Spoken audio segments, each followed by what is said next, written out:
Ngayon na pala kayo guys, ayan, kumusta po kayo? Ayan, narito po tayo ngayon sa taas po ng puno. Ayan guys, ito ay isang lalao na dito po sa tabing dagat. Ayan, nandito tayo ngayon at tayo po ay mangunguha ng mga suso. Ayan, sino po nakatry na po manguha ng suso? Ayan, eto, baba na tayo sa pinakang ibaba. Hindi nyo ba alam na narito tayo ngayon guys sa taas ng puno? Ay, pinakang ibaba natin. Pero okay lang na tayo malaglag kasi nga ay tayo po, ang lalaglagan natin naman ay putik. Yan, putik ang lalaglagan natin. Yan, napakahirap dito umakyat kasi napakadulas.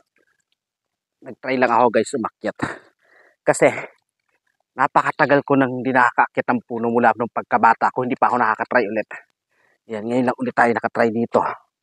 Ito guys ay ano ha, sa tabing dagat. Ayan, ito yung karaniwan na makikita po sa tabing dagat o sa mga lalao na pinagkukuhaan po ng mga suso, itong mga ganitong puno na mga dudulas. Yan, mga makikinis po, yung pinakang puno nila. And then, pag-apak naman natin dito, ang maano naman natin is yung mga pinaggagapangan po ng mga suso. Ayan, papakita ko sa inyo guys dito. Ayan, napakaano niya, titilos ha. Pero iba yung pagkatilos niya guys kasi malambot naman siya.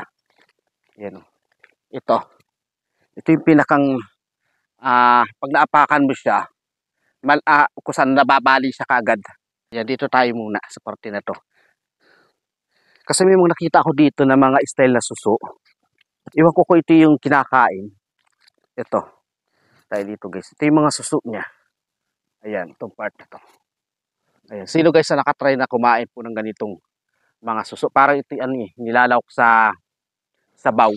Lakad na tayo dito pupunta naman dito tayo sa labas. Papakita ko sa inyo yung pinakang labas nito. Napakaganda rin dito guys at talagang malinis siyang tingnan. Ayan, dito tayo. Ayan, ito yung pinakalabas po guys ng dagat. Makikita nyo po dito yung ating pong background. Napakaganda at malinis naman po siyang tingnan. Okay, dito tayo guys. Sa pinakang kabila naman to, sa pinakang harapan po natin. Napakalaki ng ng tubig. Napakalayo. Ayan, hanggang doon sa pinakadulo na yan.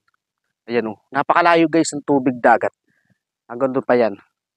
Tatsambahan lang natin kasi malibit tayo pumunta rito, malaki ang tubig. Pansin lang ako dito guys, may papakita ako sa inyo. Ang napansin ko lang dito, yung mga lumot, ayan, yung mga lumot niya sa ganito. Ayan, papakita ko sa inyo.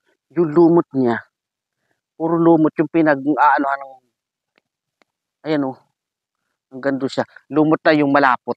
Ang hindi ko lang dito ginusto, yung part na parang may malapot kang naaapakan eh. Ayan. Kasi alam nyo guys, ito yung part na pinagkukuhaan ng dati ng buhangin. Yan, ito hanggang doon sa guys. Kaya sumama na itong dagat na ito, gawa ng yun nga, pinagkukuhaan po ito ng mga buhangin nung panahon na medyo hindi pa pinagbabawal dito. Guys, maraming salamat sa inyo lahat. Sana po ay okay lang po kayo ngayon. And then nakapag-follow na po kayo sa aking Facebook page. Magandang araw po.